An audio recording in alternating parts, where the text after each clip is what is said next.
ഒരു വീട്ടിലെ രണ്ട് കുട്ടികൾ, ഇളയ കുട്ടി നന്നായിട്ട് പഠിക്കും, എന്നാൽ മൂത്ത കുട്ടി പഠനത്തിൽ കുറച്ച് പിന്നോട്ടായിരിക്കും.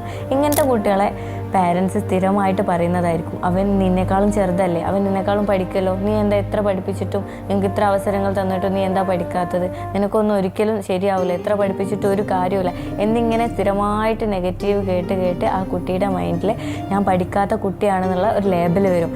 ആ സമയത്ത് ആ കുട്ടി തന്നെ സ്വയം ചിന്തിക്കും, എനിക്ക് പഠിക്കാൻ കഴിയില്ല, എനിക്ക് പഠിക്കാൻ പറ്റില്ല, അതുകൊണ്ട് ഞാനിനി പഠിക്കാൻ പോകുന്നില്ല എന്ന് മനസ്സിൽ ആ കുട്ടി അങ്ങോട്ട് ഉറപ്പിച്ച് വെച്ചിട്ടുണ്ടാവും. ഇങ്ങനെ സ്ഥിരമായിട്ട് കുട്ടിയോട് നെഗറ്റീവ് പറയുന്നതിന് പകരം നല്ല പോസിറ്റീവായിട്ട് കുട്ടിയെ ചേർത്ത് നിർത്തി എന്തുകൊണ്ടാണ് എൻ്റെ കുട്ടിക്ക് ഇങ്ങനെ ഒരു പ്രോബ്ലം ഫേസ് ചെയ്യുന്നത് എന്ന് ഐഡൻറ്റിഫൈ ചെയ്ത് അതിന് വേണ്ട ട്രെയിനിങ്ങും കാര്യങ്ങളൊക്കെ കൊടുക്കുന്നതോടൊപ്പം നിങ്ങളുടെ മെൻ്റലി സപ്പോർട്ടും കുട്ടിക്ക് കൊടുത്ത് നിനക്ക് കഴിയുമെന്നിട്ടുള്ള പോസിറ്റീവ് വാക്കും കാര്യങ്ങളൊക്കെ പറഞ്ഞ് ആ കുട്ടിയെ കൂടെ നിർത്തുക, എങ്കിലേ നമുക്ക് ആ കുട്ടിയെ മുന്നോട്ട് കൊണ്ടുവരാൻ പറ്റുള്ളൂ.